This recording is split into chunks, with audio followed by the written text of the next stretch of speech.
minutes. 10 minutes. Okay, you have the floor. Mr. Chairman, once again, with the indulgence of the chairman and the members of this committee, may I ask Attorney Gonzalez your position in the Google? Mr. Chairman, I'm Yves Gonzalez, Head of Government Affairs and Public Policy for Google in the Philippines.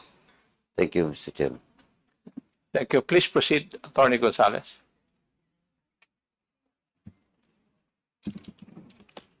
Mr. Chairman, good morning. So once again, I'm Yves Gonzalez, Head of Government Affairs and Public Policy for Google in the Philippines.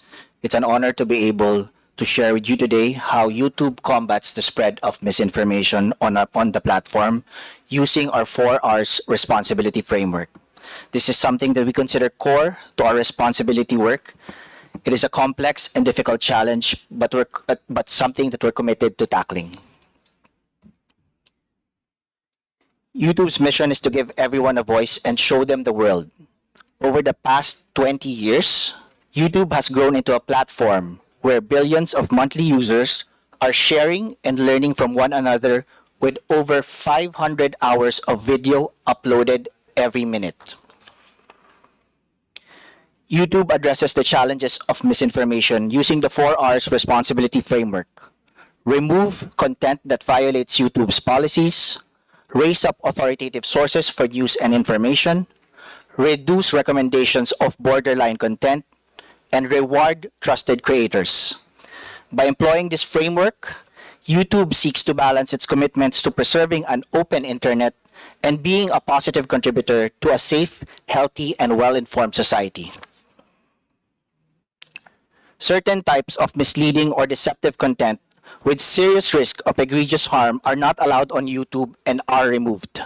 This includes certain types of misinformation that can cause real-world harm, election misinformation, and medical misinformation.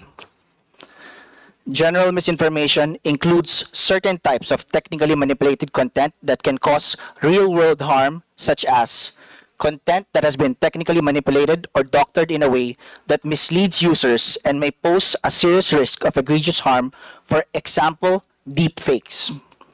Misattributed content that may pose a serious risk of egregious harm by falsely claiming that footage from a past event is from a current one, which experts on this committee have previously referred to as malinformation. We also prohibit certain types of content that may negatively impact free and fair democratic elections. This can include content that could materially discourage voting, content that advances false claims related to the technical eligibility requirements for current political candidates, and incitement to interfere with democratic processes. YouTube also doesn't allow content that poses a serious risk of harm by spreading medical misinformation that contradicts local health authorities or the World Health Organization's guidance. Enforcing policies is a nuanced decision-making process. It is important to underscore that YouTube protects videos that have a clear educational, documentary, scientific, and artistic purpose, together called EDSA exceptions. To help determine whether a video might qualify for an EDSA exception, we look at multiple factors, including the video title, descriptions, and the context provided in the video's audio or imagery. But this is not a free pass to spread harmful misinformation or promote hateful rhetoric. Everyone is subject to our community guidelines, from private citizens to the most visible public figures. We release a quarterly community guidelines enforcement report, which gives insights into the volume of flags and actions we take on content that violates our policies and the impact that technology has in aiding that enforcement. In the third quarter of 2024, we removed over 9.1 million videos for violating our policies, 4.8 million channels, and 1.3 billion comments. In the third quarter of 2024, over 80,000 videos globally were removed for violating our misinformation policies. Content that violates our guidelines is flagged by a mix of automated detection and human reporting. Around 97% were automatically flagged by AI systems, 2% were flagged by users, and 1% flagged by organizations and government agencies. In addition to removing content that violates our policies, we also track the percentage of views on YouTube that are generated by this content. We refer to this metric as the violative view rate, or VVR. VVR is our North Star for measuring our progress on removing content that violates community guidelines as quickly as possible. In the third quarter of 2024, the VVR was 0.11% until 0.12%, meaning that for every 10,000 views of content on YouTube, only 11 to 12 of those views are of violative content. YouTube also elevates authoritative sources for news and information and provides context for viewers. YouTube raises authoritative voices for newsworthy events in search results and watch panels. Another example is the breaking news shelf.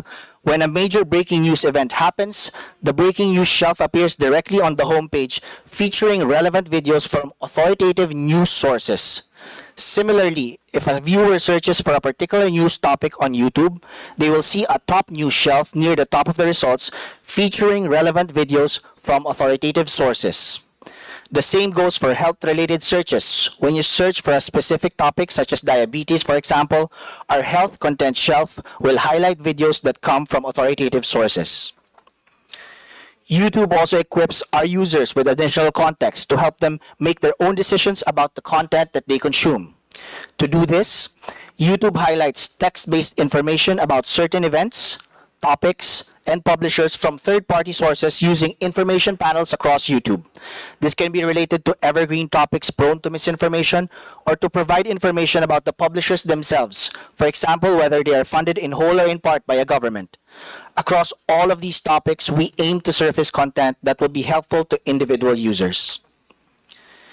YouTube now also requires creators to disclose to viewers when realistic content a viewer could easily mistake for a real person, place, scene, or event is made with altered or synthetic media, including generative AI. Labels that reflect this disclosure will then appear. For most videos, a label will appear in the expanded description. But for videos that touch on more sensitive topics like health, news, elections, or finance, YouTube will also show a more prominent label on the video itself. In some cases, YouTube may also add a label even when a creator hasn't disclosed it, especially if the use of altered or synthetic content has the potential to confuse or mislead viewers. Just as we work to raise authoritative content where accuracy and authoritativeness are key, we also strive to reduce the spread of content that, while not violating our policies, can still misinform users in harmful ways. This might include conspiracy theory videos or content that brushes the line of what is acceptable. While this content can remain on YouTube, we don't recommend it to users or surface it prominently in search results. Finally, for 15 years, YouTube has had a revenue sharing model, the YouTube Partner Program, or YPP. YouTube views monetization on its platform as a privilege. Creators must be accepted into YPP to be eligible to monetize their content. A key eligibility requirement for YPP is to follow YouTube's monetization policies, which include our community guidelines, terms of service, and advertiser-friendly guidelines. These policies apply to creators' channels as a whole and not just to individual videos. Over the past few years, YouTube has taken steps to strengthen the requirement for monetization so that spammers, impersonators, and other bad actors can't hurt the system or take advantage of creators meeting the eligibility requirements. Because of this unique model, YouTube has a natural, long-term incentive to live up to its responsibility. Advertisers, viewers, creators, and media partners do not want to be associated with harmful content.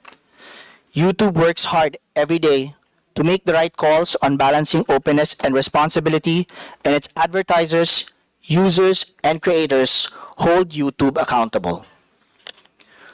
For more information, we are sharing these 3 links for the benefit of the committee. With that, thank you again, Mr. Chairman, for this opportunity to share our inputs with this committee today. Thank you. Thank you, Attorney Yves Gonzalez. Would there be any questions from the members of the committee?